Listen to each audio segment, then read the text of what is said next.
Oke, yuk kita lihat ya.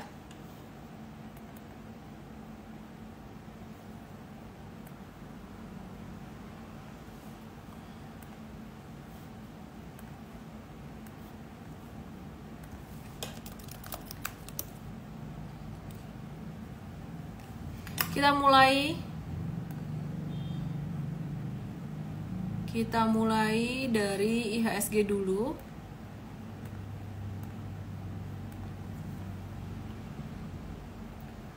Ini ada yang komen banyak yang terbang dadakan dan turun dadakan hari ini.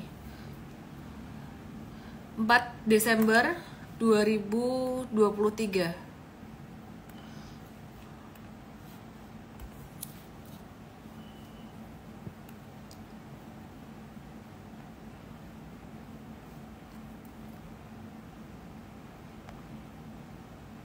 Kabar baik.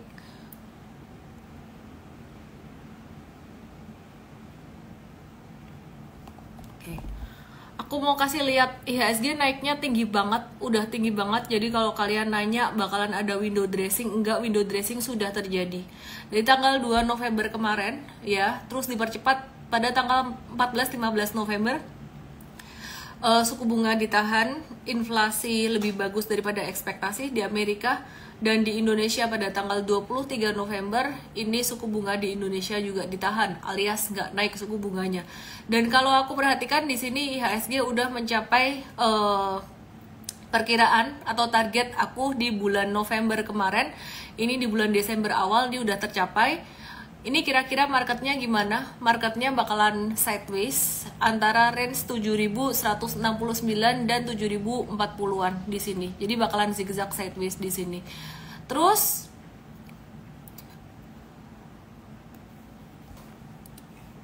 bentar ya.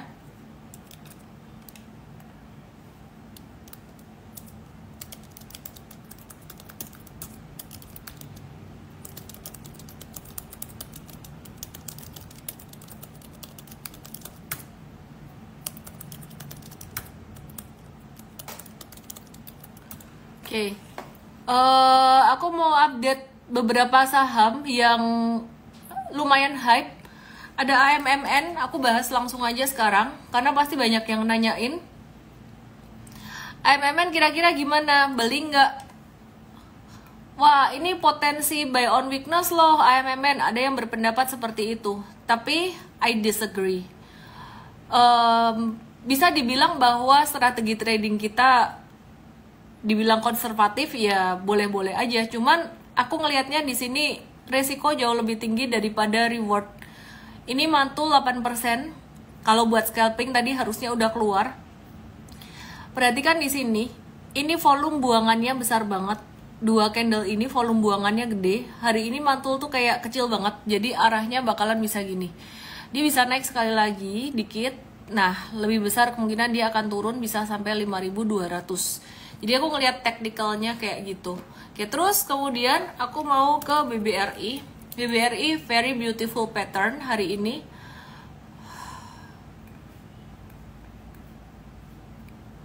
BBRI aku lebih menyarankan untuk jangka menengah dan panjang ya, karena jangka pendeknya biasanya cuannya kan dikit aja, dan sini ada candle ekornya panjang, pembalikan arah jangka pendek.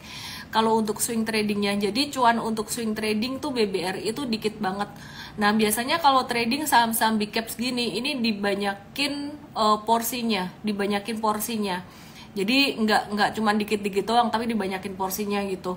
Mungkin bisa 2 atau 3 kali dari trading biasanya, karena resikonya juga cenderung kecil. Jadi kalau 2 atau 3 kali berarti cuannya bisa sampai 3-7%-an gitu. Nah, untuk BBRI sendiri aku lebih menyarankan untuk jangka menengah panjang. Bisa nggak sampai ke level 6 ribuan? Bisa banget di kuartal 1 2024 nanti. Terus kemudian BMRI. Yuk kita lihat BMRI. BMRI hari ini breakout dari 5950 menuju 6150 ya. Jadi dia ada breakout di sini. Bakalan bisa naik sampai di sini dan bakal bisa lanjut naik lagi. Terus aku ngelihat ada satu pattern yang cantik banget dari BBNI. Dia membentuk satu cup with handle, pattern cup with handle ini dia targetnya lumayan. Jika dia breakout dari 5350, dia bisa menuju sampai ke 5900. Dari Big Banks yang masih murah ada BBCA secara teknikal. Kalau secara valuasi semua udah mahal. Oke, terus aku mau lihat apa lagi ya, saham apa lagi ya, dikit ya, tambahin update global makro. Jadi IHSG ini naik didorong karena respon positif market menyusul pidato Ketua The Fed Jerome Powell yang mengindikasikan bahwa The Fed ini masih akan mempertahankan suku bunga di level sekarang. Gitu. Jadi sebelumnya data PMI manufaktur ISM Amerika di November 2023 itu tercatat di angka 46,7 yang artinya terkontraksi, di bawah 50 itu terkontraksi. Nah, selain itu pertemuan OPEC Plus di 30 November itu sepakat memangkas sekitar 2,2 juta BPD produksi minyak di pasar global gitu ya, barel produksi minyak di pasar global di kuartal 1 2024, dan itu bisa membuat harga minyak menguat, naik. Tapi di sisi yang sama hari ini tuh kita melihat PMI manufaktur beberapa negara juga agak-agak melemah, sehingga pada sore hari market cenderung turun gitu. Nah, sekarang kita mau review juga untuk harga emas nih.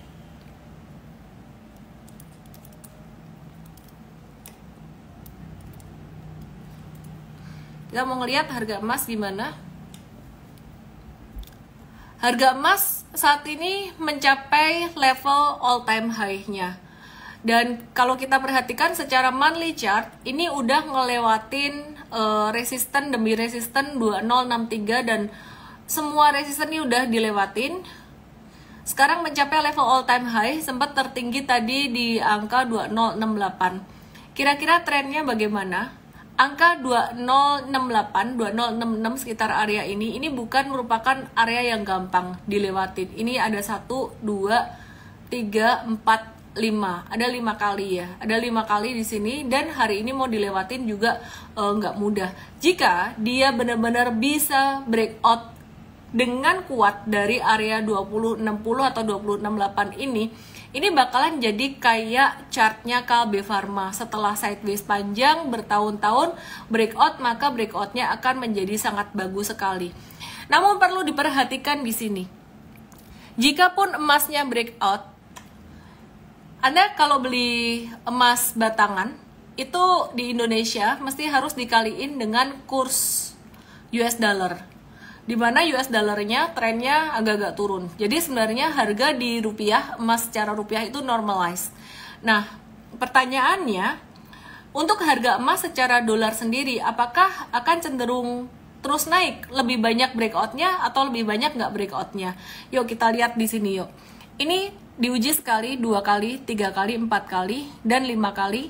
Hari ini tadi breakout, jebol, tapi jadi ekor di atas. Ini artinya apa sih? Artinya sebenarnya para nyangkuters, traders gold di sini, para nyangkuters, ini semuanya udah nggak nyangkut. Dan sekarang posisinya sekarang udah jadi optimis, semua menjadi optimis.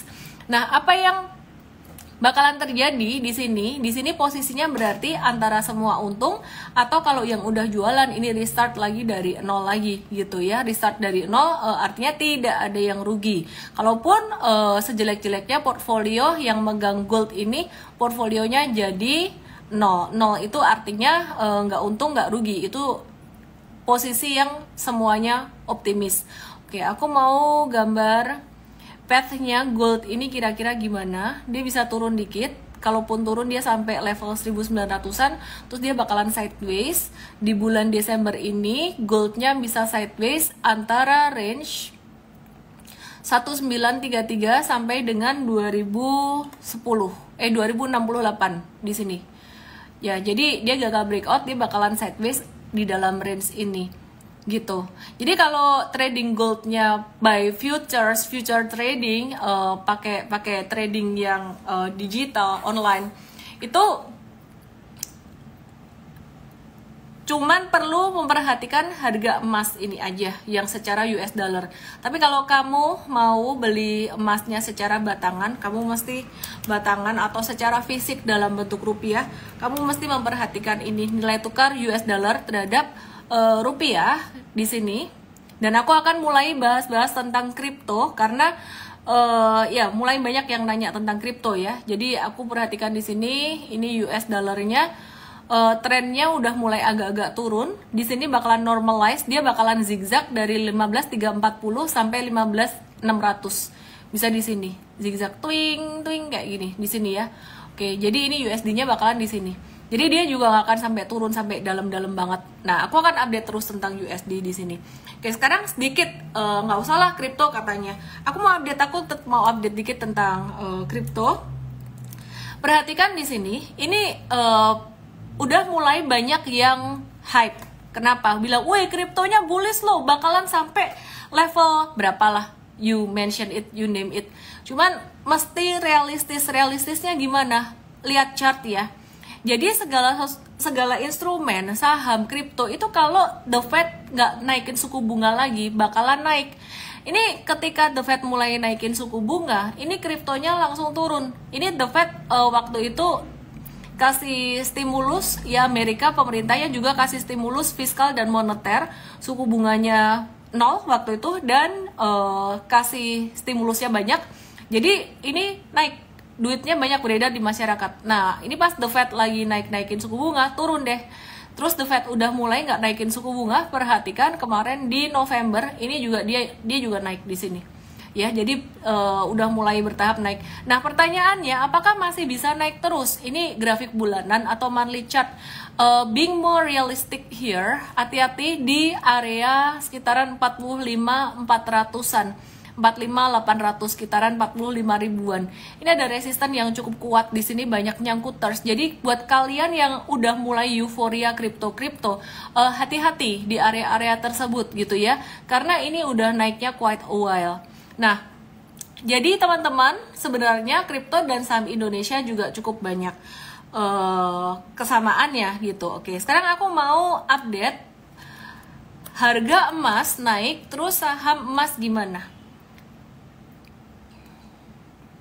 Harga emas naik, saham emas gimana?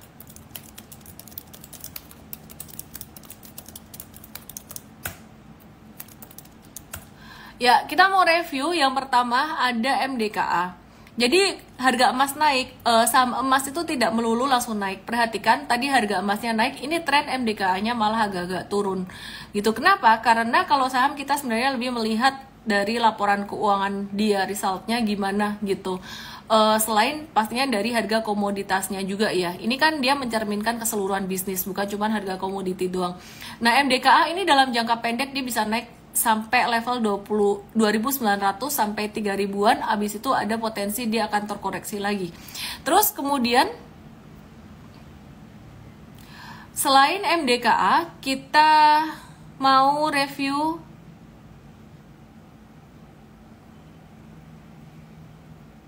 DKFT. Ini juga ya, ini DKFT. Sabar yang nanya saham. Ayah kalian. Ya, ini DKFT ya. DKFT ini liquidity-nya agak-agak kurang dan secara volatilitas lumayan tinggi resikonya. Hindarin dulu aja, masih banyak yang merah-merah tinggi di sini. Terus Antam biasa banyak yang nanyain Antamnya udah naik selama beberapa hari terakhir. Be very careful di sini dengan ekor panjang di sini agak-agak beresiko juga. Jadi sekarang temanya masih apa sih? Kita masih di digital banking. Nah, ini HRTA yang cukup bagus. Bisa dimasukin ke watchlist. Ini PSAB juga masih agak-agak beresiko gitu. Nah, kita balik ke perbankan nih, digital banking ya. Digital banking kemarin kita ada review untuk saham BBYB yang kita tunggu retracementnya di area-area ini. Udah mantul, balik lagi sideways, dimana ini sideways yang cukup bagus. Dia lagi ngebangun satu fondasi. Terus Arto kalau nggak salah tadi ada berita dia masuk unusual market activity gitu. Udah keluar satu candle merah ini, hati-hati. Demikian pula dengan saham dari sektor teknologi lainnya, GoTo yang ini udah mulai keluar merah, volumenya sangat besar sekali. Ini tanda distribusi. Nah, terus kita masih ke digital banking, gimana BBHI? BBHI-nya beberapa hari kemarin juga ada pantulan setelah pullback. Nah, kita cuma nitip sendal di agro doang. Ini lagi sideways dia. Ini lagi proses pembentukan sideways. Jadi wait and see dulu. Kita cuma nitip sendal satu di agro. Agro tuh kemarin kita ada rekom beli, hari ini kita tadi rekom untuk jual buat jangka pendeknya karena sangat volatile sekali, masih bisa cuan, dan jangka menengahnya kita masih ngehold gitu. Oke, agro udah aku bahas, untuk saham-saham digital banking aku udah bahas. Terus masih ada saham perbankan. Perbankan di sini ini buat perbankan. Ini BBTN, ini wait and see. Seperti yang aku pernah bilang, patternnya mirip banget dengan sektor properti. Sabar dulu, tunggu dulu. Kalau ada yang bilang properti nggak naik, sebenarnya udah naik dari Oktober kemarin, naiknya pelan-pelan. Ini IHSG-nya udah ketinggian juga, jadi sabarlah ya, wait and see. SMRA ini healthy pullback, aku lihat ini dia pullbacknya masih healthy, masih oke. Ini pattern inverse head and shoulder, dia masih healthy pullback, masih bagus kok. Nah, terus selain SMRA, kita lihat untuk saham yang lainnya gimana dari sektor properti. Sama ini juga BSDE. Ini ada pullback, volumenya lumayan gede. Aku ngeliat patternnya masih bagusan SMRA, tapi BSDE nggak ada masalah juga. Nah, Pani gimana? Pani right issue dengan harga teoritis di atas harga pasar. Kita wait and see dulu aja. Selama ini pattern technical dari Pani juga belum ada menunjukkan tanda-tanda baik bearish maupun bullish. Jadi masih sideways aja, biasa-biasa aja. Wait and see dulu. Oke, P1 gimana? P1 wait and see juga ya.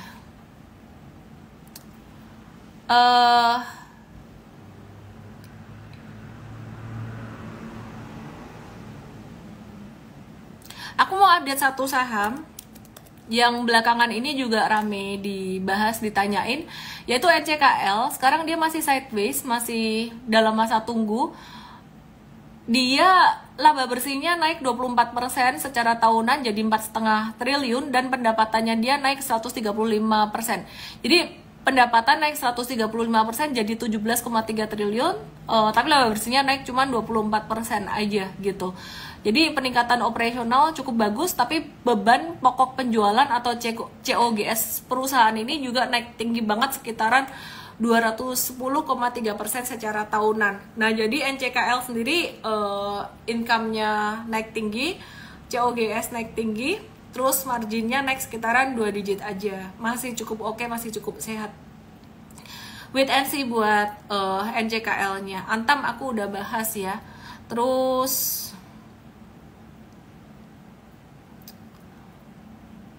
bentar, aku mau cek beberapa saham. Hari ini market value 13,1 triliun, lumayan rame dibandingkan dengan beberapa bulan kemarin tuh kayak di bawah 10 triliun terus. Di pasar reguler hari ini ada 11,8 triliun, dimana 1,8 triliunnya itu di GoTo, merah dengan volume tinggi, artinya banyak yang jualan. Terus kemudian BBRI 1,2 triliun, lumayan oke, dan dia breakout dari pattern inverse head and shoulders-nya, mantul dari area pullback, jadi kayak gini nih. Ini aku udah bahas di awal tadi.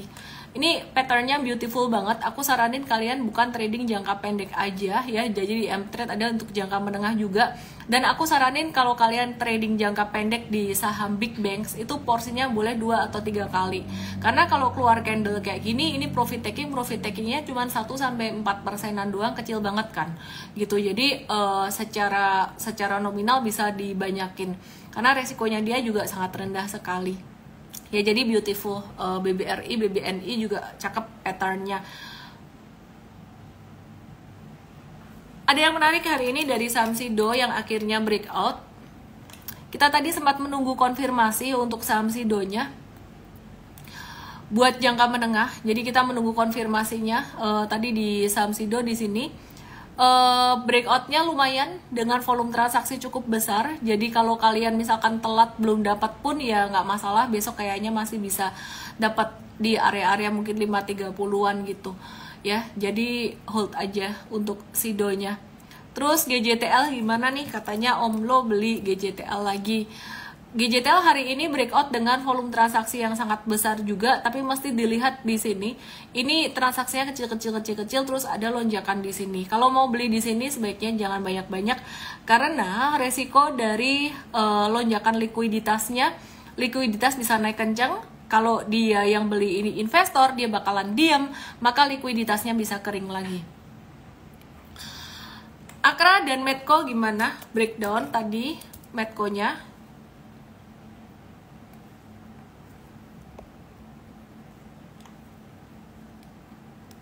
Aku nggak pakai news doang, aku pakai technical, lebih ke technical. Jadi kalau GJTL ada news, kita ngelihat secara technical bagus sih technicalnya, tapi concernnya di likuiditas. Akra breakdown, jadi stay away dulu, wait and see dulu ya. Terus kemudian Medco dia juga breakdownnya lumayan jelek di sini dan volume transaksinya gede pula, jadi bisa jatuh sampai Medco bisa sampai 890. Oke. Terus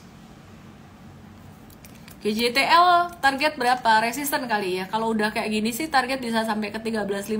Cuman ya bisa jadi sideways kayak gini juga kalau yang ngebeli investor diem-diem aja. Inco coba aku lihat ada yang bilang Inco dia nyangkut. Ya, Inco-nya ini trennya lagi nggak bagus nih, lagi rotasi sektoral. Komoditi lagi nggak bagus semua. Wait and see dulu aja. Oke, Acas gimana? Acas nih aku udah bahas di Sabtu kemarin, Cuantastik Sabtu, untuk alumni MFest dan juga untuk super trade untuk Mtrade. MFest ini buat Access S Hardware ini buat investor, kita udah kasih tahu kalau mau jualan sebagian boleh, tapi tetap sisain buat di hold buat investingnya. Karena si investors ini dapatnya di harga-harga sekitaran 500-an gitu, di bawah 600 lah rata-rata. Mulai Agustus kemarin kita kayaknya udah stop untuk rekom Acess ini ke Mfest. Aku lupa tepatnya bulan apa. Tapi mulai di sini tuh valuasi udah lumayan mahal. Jadi S Hardware sekarang bukan buat investing lagi ya. Yang buat investing itu buat yang belinya di bulan-bulan sebelum Juni kemarin sampai Juli maksimal gitu. Dan ini S Hardware dia bakalan kemana? Dia bakalan bisa sampai ke 655. Kita udah kasih tahu member kita Mtrade dan juga Mfest, alumni Mfest ya. Kalau misalkan mereka mau ngehold sisain dikit buat investing, terutama untuk mereka yang punya modal bawah, mesti siap-siap ekspektasinya dia patternnya bakalan bisa kayak INKP, TKIM. Jadi INKP dan TKIM waktu itu tuh juga udah naik banyak banget. Buat investing udah cuannya lumayan banget di portfolio Mfest tuh udah cuannya banyak banget nih, udah sekitar 50-an% lah, 40-50-an%. Terus kemudian dia turun lagi. Nah sekarang Acess tuh posisinya lagi di sini, tuh gitu. Jadi dia masih bisa turun, masih bisa sideways kayak gini. Oke, ini ada satu pattern inverse flag di sini. Jadi kita nungguin breakoutnya si INKP ini di level 8.900-an. Kalau dia breakout bakalan jadi kayak Sido muncul balik uptrend, tapi kalau dia turun di bawah 8225 dia bakalan jadi kayak Medco. Yogi Prima, Miss Big Bang udah untung nih, bagusnya take profit dulu atau average up. Big Bang aku tinggal ngehold aja. Kalau mau average up lebih ke BBCA yang belum gerak beberapa hari terakhir ini, valuasinya udah sangat mahal sekali. Aku tadi beli Sido sih buat nambah portfolio aku buat yang jangka menengah panjang. Menengah panjang itu beberapa bulan sampai 1 tahun, itu aku nambah di Sido tadi. Kenapa? Karena ya valuasinya pas lagi murah dan kemudian pas ada trigger dia bakalan ada reversal naik gitu. Oke, terus buat saham-saham yang terkait dengan bursa karbon dan EBT kayaknya istirahat dulu. Ini ada yang nanya PGEO, istirahat dulu, dia bakalan trennya agak-agak turun dulu, jadi ya terimalah kenyataan itu. Oke. KWR masih cakep. kemarin kena cut loss karena jatuh di sini, kita masukin ke watchlist lagi hari ini. Excel lagi wait and see di area support. BBNI nggak murah, Pak Chang Chung An. BBNI udah nggak murah, cuman masih bisa naik. Semua big banks masih bisa naik, prospeknya masih bagus ke depan. ASI sekarang lagi murah-murahnya. Kalau mau nabung buat jangka menengah panjang oke. Tapi kalau buat aku pribadi, portfolio aku investing itu udah ada saham-saham big banks-nya, udah ada macam-macam. Tadi aku nambah tuh, pokoknya kalau long term investing selalu aku cari yang murah, yang belum naik, yang baru mau naik gitu.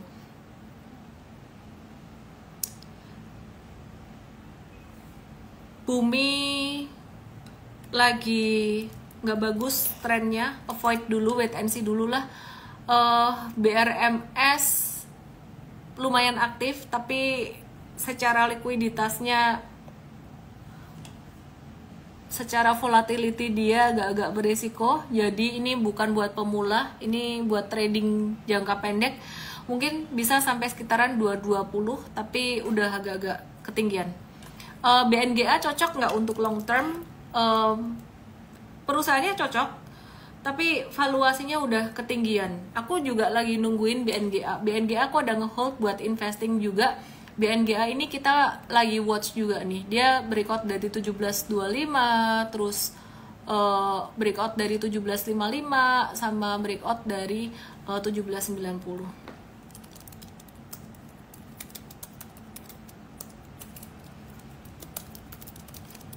Oke, terus BDMN gimana kabarnya?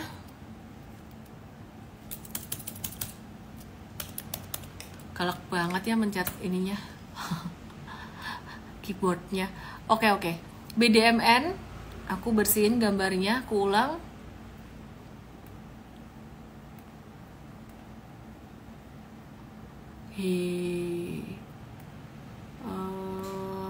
Ini dia.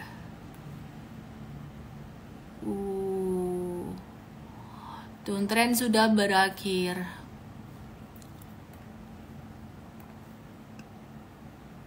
Sideways sudah berakhir. Sekarang dia sedang mengawali satu uptrend yang baru, meskipun uptrendnya belum kencang. Mari kita lihat MNCN. Oke, kita lihat ya MNCN gimana ya.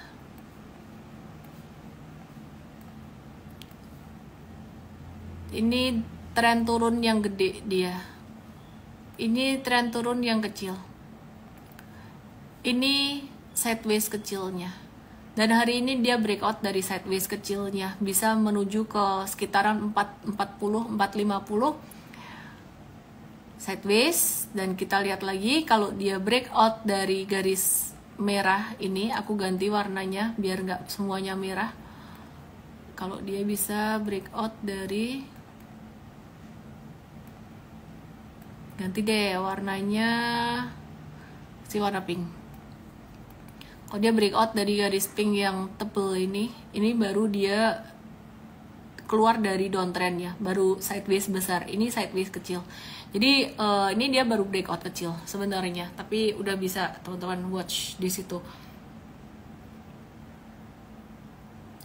Kira-kira itu aja yang aku mau bagiin buat teman-teman semuanya hari ini. Jadi hari ini tanggal 4 Desember agak-agak random. Emang beberapa saham naiknya kencang, beberapa saham turun dalam. Ada artinya nggak sih? Kayak BBRI naik kencang, terus ada transaksi 1,2 T di BBRI, ini gimana? Artinya investor besar masih sangat menaruh kepercayaan pada saham-saham perbankan, terutama perbankan konvensional. Big banks itu masih sangat menaruh kepercayaan di situ. Jadi tenang aja yang kamu punya big banks, aku sih nggak bakalan jual sih. Terus kemudian untuk saham-saham yang udah naik tinggi kayak GoTo Arto, be very careful di situ. AMMN brand itu AMMN cuma naik sementara doang ya. Terus yang berikutnya saham-saham perbankan digital yang beberapa hari kemarin tuh menarik, sekarang sideways lagi ya, ditunggu aja, masih sideways. Properti masih di area-area pullback yang cukup murah, istirahat doang beberapa hari ini karena November kemarin udah naiknya kekenjangan. Kesimpulan, seminggu ke depan bakalan ada pullback atau marketnya agak-agak istirahat dulu gitu karena udah masuk musim liburan juga. See you tomorrow di morning briefing M-Trade jam 8.15 pagi. Semoga bisa bermanfaat. Selamat malam, salam profit.